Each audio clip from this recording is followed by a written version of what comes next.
Delhi ordinance bill Lok Sabha में पेश किया जा रहा है। तो वजीर दाखिला अमित शाह की तरफ से दिल्ली ऑर्डिनेंस बिल लोकसभा में पेश बड़ी जानकारी। लगातार दिल्ली ऑर्डिनेंस बिल को लेकर हुकूमत इंतजार कर रही थी क्योंकि कैबिनेट से इसको मंजूरी मिल गई थी और उसके बाद 6 महीने का वक्त होता है जब बिल को पास कराना लाजमी हो जाता है। ऐसे में मानसून सेशन सबसे सही वक्त था। सूचीबद्ध मामले पर कानून बनाने की शक्ति प्रदान करता है। इससे संविधान की अपेक्षा करने और उच्चतम न्यायालय की अनदेखी करने में केंद्र सरकार की दृष्टिकोण को बारे में गंभीर प्रश्न उठता है।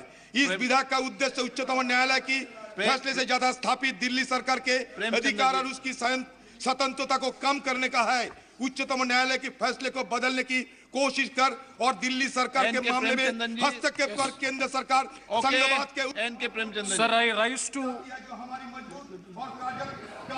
माइक आप बोलना। जब बिल पे डिबेट हो तो आप जितनी देर कहेंगे आपको पर्याप्त मौका देंगे। आप अभी विषय क्या है कि विधायी पावर है नहीं, ये विषय है ना। आप विद्वान है ना। हाँ बोले आप।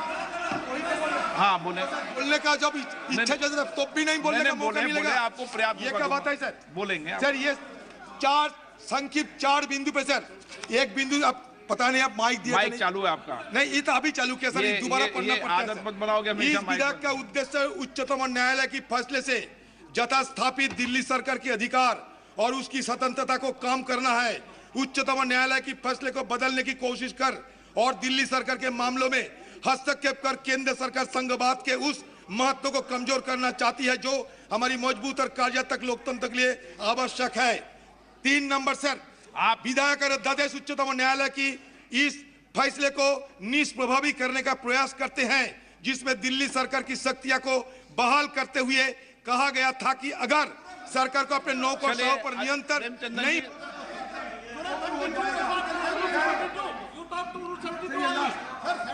कॉम्पिटेंस के बारे में सिर्फ बोल सकते हैं सर, और कॉम्पिटेंस के बारे में नहीं बोलता है तो तुरंत कंसिडरेशन करने के लिए बोल दीजिए। हम मेरिट पर चर्चा करने के लिए हम तुरंत तैयार हैं।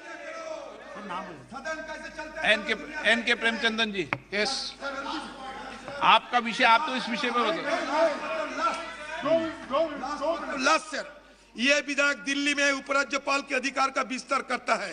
ये दिल्ली सरकार और संघ सरकार के बीच संबंधों को सरोकार में उपराज्यपाल के विवेकाधीन अधिकार का विस्तार करता है। प्रेमचंदन जी, उपराज्यपाल और मुख्यमंत्री। Thank you very much speaker sir. हमेशा सदन की नियम प्रक्रिया के तहत आप बोले। जब एक नहीं माननीय आप नेता हैं, मैं पर्याप्त अवसर आपको पर्याप्त समय दूंगा जब बिल पर डिटेल चर्चा होगी। कोई दिक्कत नहीं।